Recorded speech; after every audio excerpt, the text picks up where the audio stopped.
What's going on, ladies and germs? It's Michael Burns, one mic out. Today, I want to talk about something I saw in and listened to in a Joe Rogan podcast with Russell Crowe, where Russell Crowe brought up a quote talking about politics is the art of the possible. Essentially, what they go on to discuss is how every 4 years in this country, and whatever election cycles are in other countries, how it's individuals who essentially it's empty promises, empty promise making, the art of empty promise making, the ability to coerce and manipulate a people into believing that you will make things better for them. You are their savior in a sense, that you alone or your people who you represent are the answer. They're the ones who will fix everything. And they're not needed if everything is fixed. If they were to actually do what they said they were going to do, then you wouldn't need them anymore. It's much like a chiropractor or a mechanic, built-in obsolescence, where, if something is working so finely tuned, you don't need a new person to come in and tell you something's messed up and something's wrong. And that's what politics is. Out of the last 16 out of last 20 years, you've had a Democrat in office. And yet, you 4 of those years obviously were to Trump.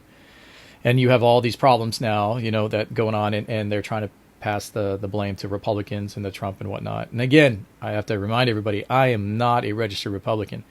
I just tend to have more beliefs and everything that kind of side with that line of thinking, but I don't believe, I don't agree with everything from their platform and their stance.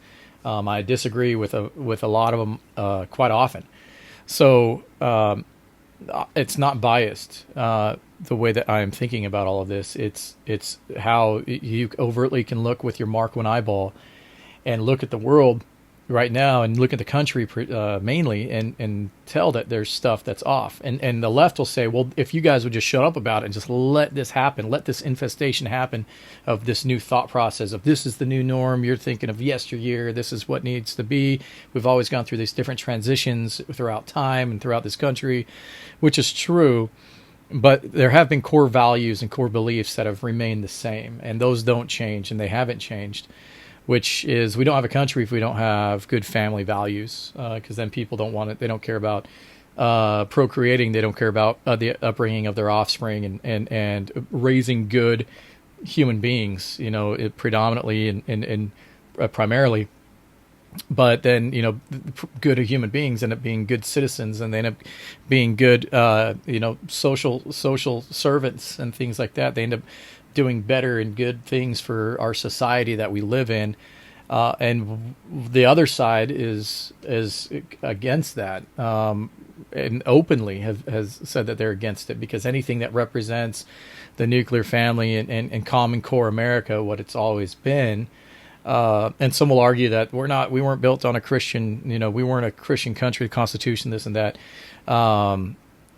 Okay, I'll believe that in terms of the writing of our Constitution wasn't 1,000% inspired by the Bible and things like that. Excuse me, but it was still inspired to a degree, and the reason it wasn't written as a sole Christian document is because our founding fathers recognized the fact that we did not, if we beheld ourselves and we backed ourselves into a corner of being a 1,000% Christian nation, that religious freedoms would hurt from that, because we've seen what the extreme will do. We've seen it in Islam. Look at the Crusades. Look at Spain. For centuries was ruled, and there was fighting back and forth between the Christians and the Muslims over there, and then we've seen what being radicalized can do, and in the name of jihad, in the name of God and whatnot. We've seen what the conquests and the Crusades did, where essentially the Christians are going into the Middle East and trying to cleanse it of of Islam, and then, you fast forward and things like that to the Catholic Church and England breaking away and creating the Church of England, but then Protestants are wanting to leave and start their own new beliefs and things, systems and things like that. And the only way to do that was to break free, come to the New World, and start anew. So you would seen this like, hey, we're trying not to be them. We're trying to break free of England and their empirical rule over us. And in order to do that, we can't do the same thing. We cannot be the same that they are, which is what you see today in different states. Californians leaving California to go to other states, and then they vote the same way that they voted in the state that they were trying to leave, because of how expensive it's getting to live there, how ridiculous some of the politics are, and some of the laws that they're passing and whatnot. And so people, the founding fathers were smart enough to go, no, we're going to change our method of thinking. We're going to change who we are. We're going to change what we're used to and what we've seen and what we're trying to escape. And we're going to embrace this new thing, because if we can get everyone educated on it and we can get the idea out there, we're probably going to have buy-in. And they had buy-in, and so much so that we were able to form a new country around it, where there was religious freedom. And people get separation of church and state misconstrued and mixed up in their belief of it. It was, we're going to allow the religious people to do their thing without us being the state telling them what they can and cannot do with it. That's why there's separation of church and state. In England at the time, with the Church of England, they weren't allowing Protestants. They hated Protestants. They wanted them out, or they wanted them gone. And so you had this inclusion of church and state, where here it wasn't, hey, we cannot reference God ever, ever, ever. Well, it's on our currency. It was in our schools and our courts. It wasn't about that. It was, we as a state and as the government are not going to dictate what religion you follow, what you choose to believe. We're not going to force that. However, your beliefs are not going to dictate what we do as a government. Now, that's not to say that there's an influence, like there's always going to be some sort of influence, whether it's geopolitical, whether it's some sort of social influence, or whether it's some sort of religious influence or some other thing going on. You're always going to be influenced. That's like saying, I'm not going to allow gravity to influence me anymore. Well, good luck with that. I'm not going to allow the sun to influence my life anymore. Okay, good luck with that. Certain things will always be some sort of an influence and have some sort of an impact on the way in which we govern ourselves and how we do things. And it's not a bad thing to have a baseline of something that says, hey, they're going to be the baseline for those who have a hard time discerning between right and wrong. Well, here's this baseline. Here's this thing that's going to help you guide yourself down the path of what is good and what is bad. Now, you might say, well, who are you to say? Well, it's not. Here's this document that's been followed, and adhered to for thousands of years. That seems to be a pretty good guidebook, or guideline, to live a better life.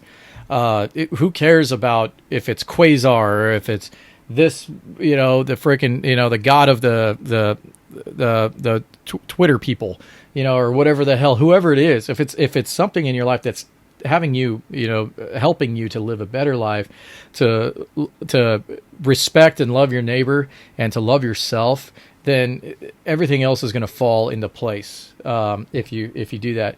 And if your definition of loving your neighbor and loving yourself is, if you don't agree with me, then I'm going to scream in your face.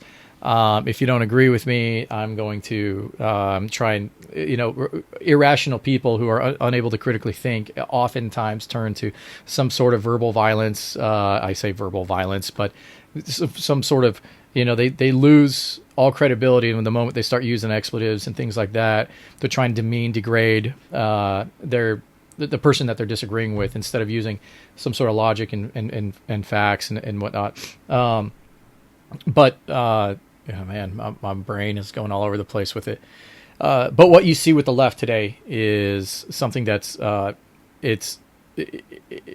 someone said, like Robert and John Kennedy would not recognize the Democratic Party today from the Democratic Party that they were in, which is true, because they were more centrist, they were more centerline. At the time, they weren't, but now looking at it, absolutely. They would not be, in my opinion, they would not be for, hey, let's self-mutilate the body, and a little kid who's playing with dolls, playing with Barbies, and he's a male. Well, that must mean he wants to be a female, and then you push that, and you push that, and you propagate that, and then you add indoctrination on top of that, and then you groom that. That is 100% wrong, and if you don't see that, then there is 1,000% something wrong with you if you don't see that, because that is not normal. If all of a sudden, from we started seeing on a natural occurrence, people who were born a different gender, I'm saying physical attributes, more and more people with male genitalia who were born with ovaries, or vice versa, things like that. You saw it more and more often, where it's like, okay, this is some sort of evolutionary thing that's happening. Okay, then maybe you would get on board and go, okay, well, and that's not going to happen overnight, obviously. That would take, it's going to take thousands, of years or beyond to start seeing some sort of changes like that on a regular occurrence and on a common occurrence. But just saying, if it was something that was already, taking place over, time like that, then yeah.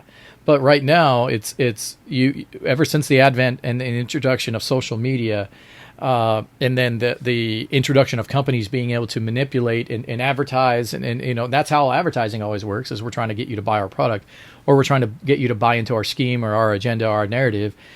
It was just more windows for them to project all this crap onto you, to where now people are exposed to it 24/7. I have my head down in my phone, and you're seeing people having withdrawals, smartphone withdrawal and things like that, because of how you're seeing the generation today who's raised by a smartphone, who are now coming into the college years and whatnot, who were raised by the smartphone with one in their face, some sort of smart device in their face. So that's a window, and that's an ability to, ever since, I don't know why that's doing that, but that's an ability to be able to indoctrinate someone ever since they're little. So that's changing everything up here. We're ones and zeros, right? We're chemistry, we're different chemicals and H2O and all this other stuff going on up here that's having different reactions. And we're very reactive creatures. And so when we react to certain scenarios, because we're trying to problem solve, we're trying to navigate ourselves and negotiate ourselves around certain things or through certain situations, social situations.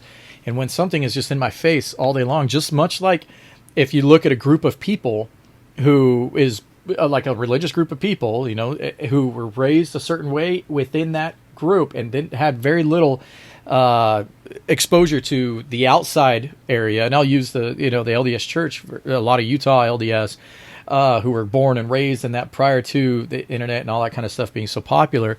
They're kind of odd when you'd move to Utah. It was kind of a lot of different things, but who they wouldn't let their kids do certain things. And there was always something not off, but just different about them. Were being someone who was from outside of Utah, moving into that, and then being like, whoa, this is different. And I was different to them. They were different to me. That's because you were raised in your little cohort, just as a family. Each family's a little different. So if you put something in front of someone to where they're getting raised essentially by social media, Instagram, they're getting raised by Snapchat and Facebook and all this other crap, TikTok, and they're able to see all this other crap and react to it and have this emotional reaction to it, and they're unable to curb their own emotions and bring in a little bit more critical thinking. You get what we have today with this left party, who's the blue party, and the red pill party, which is the conservative party, and you get what you're getting today. You get a Kamala Harris who receives zero votes essentially, but she's going to be the nominee. She's saying she can fix everything that her party has been predominantly in charge of for the last 20 years almost, and there's still stuff that needs to be fixed. When you elect me, I will do this. When you do this, I will do that. It's always been that. And so until we can, as a country and as a people, I would say as a people, because you use the term country right now and it pisses people off. People stealing American flags from veterans in Chicago right now at the DNC because they find it offensive, whatever. But when we as an American people realize and wake up that, hey, we're being the wool's being pulled over our eyes and that nothing is changing, at what point do we say enough is enough? And collectively, I hate saying I don't believe it'll happen. At least it's not going to happen anytime soon. I think it's going to take an event, and I don't mean a naturally occurred event in terms of like one man's gonna save us all and he's gonna be the savior of us and wake us all up. I don't think it's going to be something like that. I think it's going to have to be in conjunction with an event, whether it's natural or war or something like that, to where people are going to be like, okay, let's take this opportunity to kind of reset everything, because and get rid of the what is polluted and what has infiltrated our government, because the forefathers never meant it to be like this, but it got too big to fail, right? We're so big with so many millions of members of the country, of citizens of this country that live here, that it's too big to fail. Any sort of uprising or civil war or anything like that, never going to happen, in my opinion, unless some sort of cataclysmic event happens, and then in conjunction with like people, in little pockets here and there, grid goes down, stuff like that. But I don't think you're ever going to have someone where it's like an uprising where it's a shot heard around the world and everyone all of a sudden is like, yeah, I don't think that's going to happen. We're too big of a country. There's too many little areas. People are too comfortable. They don't want that to happen. Right now, it's a psyop, and it's all about controlling your thought process. It's about controlling your brain and your mind. And if you're not in control of your own mind, then someone else will control it.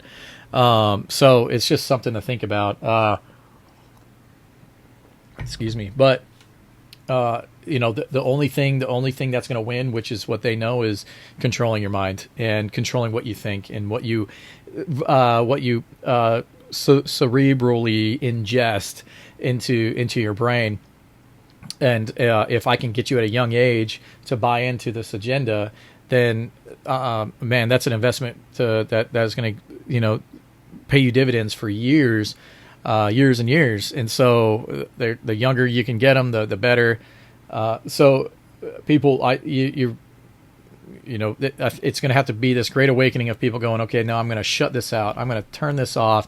I'm going to get away from it. I'm going to get myself into a position to where I can control what my kids are doing, what I'm doing, what I'm feeding my kids, what they're going to believe, or you're raising them to be critical thinkers, to look at something and go, okay, I can stay on board with that because that's where the family's been and that makes a lot of sense. Or I can look at it and go, that doesn't make sense. I'm going to do this other thing and create new ideas and things like that, and be a new idealist. But, self-mutilation, abortions, all that kind of stuff, making people champions of that, is just, I think it's a downfall of society. When you see stuff like that, and all you have to do is look at the party that's perpetuating that and promoting that, and you can know that that's the wrong side to be on. The one who's pushing all of that kind of mumbo jumbo. So I think if you, again, going back to your Mark One eyeball, if you're a critical thinker and you haven't been won over and indoctrinated, you can just take a step back and look and go, that is messed up. That's kind of weird.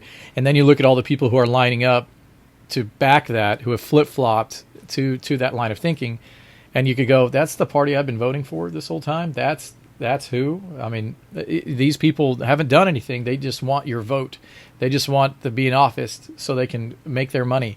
And that's what it all boils down to. Ultimately, at the end of the day, it's money, so they can advance and make better their lifestyle, so they can advance and make better their lives. It's not about you. No one truly cares. But I will say, if there's a billionaire who already had all of that, who maybe slightly is egotistical because he wanted to be president and he's already been that, who's now going through all this again, losing money now, with the threat of going to prison and being a political target, maybe there's something a little bit more to someone like that, who's outside of the norm of a regular politician, who didn't come up in politics. We always complain and bitch and moan about politicians and about how they make a career out of it. Career politicians. When has any career politician ever made your life better? Can you name one that made your life better? Career politician. I can't. And that's going even through the Bush years, and whatnot. I can't say who did. What president ever made my life better other than President Trump. Because why? I had more money in my pocket. at the end of the day. Cost of living was down. Gas was coming down. Because remember how expensive it was prior to, and he brought it down. Things like that. If your whole platform to vote for Kamala Harris is because you're believing the lie that Trump's taking women's rights away, which all of that is a myth. But it's something for you if that's your thing, if that's your niche of, I'm going to be, women's, and you're clinging to that. You're proving that you can be easily won over by lies. Two, you're looking for something it's like the gays for Palestine, right? Where if they were to be over in that country, or in that area, I should say, not country, but whatever, you'd be killed, and it's people here who have, who live a comfortable life for the most part, much more comfortable than people over there are living, who they just need a cause. I need to be a part of something. Well, then go join the military. It's going woke enough. You might as well, but go join something, but you don't need to just, you're plug and playing and picking and choosing what little activist groups you want to join, or what little agendas you want to push or be a part of, just so you can feel accepted. Go do something that's hard to get into.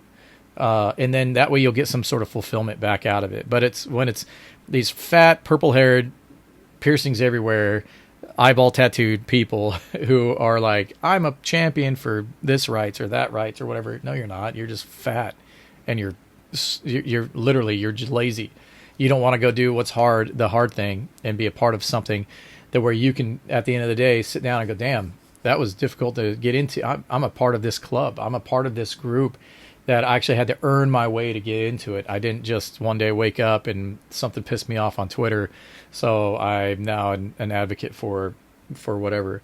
You're seeing that, day in and day out. And again, that goes back to being raised by this generation who's been raised by smartphones and smart devices. Anyway, this was a little bit longer of a one I wanted to throw up, but I just, those are more thoughts, so, it's the art of being political or whatnot. It's an art of just empty promises, false promises, lies. How can I get you to vote for me? It's everything's sensationalism and impulsiveness, and mixed in with emotional outbursts and emotional impulse. I'm just trying to get you every 4 years to, screw the 3.5 years that we didn't do shit, and life sucked, from COVID to high gas prices, living prices, groceries, everything, to having to stay locked up, social distancing, to forcing jabs on people and boosters and all this other stuff, and people out of jobs because they didn't get the jab, and just this kind of stuff, to, we didn't do any of that. You forgot, it's like one of those Men in Black pens. You don't remember any of that. Just remember right now, Trump bad, Trump bad, Trump bad. Remember 16 out of the last 20 Democrats have been in charge, and how is your life here and now today? And the right now, is your life any better today than it was 4 years ago from today? Is it better? And if your answer is no, unequivocally no, then why would you then vote for that same regime to, and believe them now when you believed them then and they didn't do anything? Why would you then now believe them? It's because you're wanting to give into the fear mongering, and you're giving into the agenda that they're pushing and the lies that they're pushing, which is Trump bad, because if he gets in office, they lose their momentum, and some of them lose their jobs, some of them get voted out, they lose that money, things like that. So it's something to think about, people. Anyway, let me know what you think, comments, all that kind of stuff. Sorry, this was a longer one. Maybe I'll edit it, maybe not. I don't know, but we'll hit you with the next one.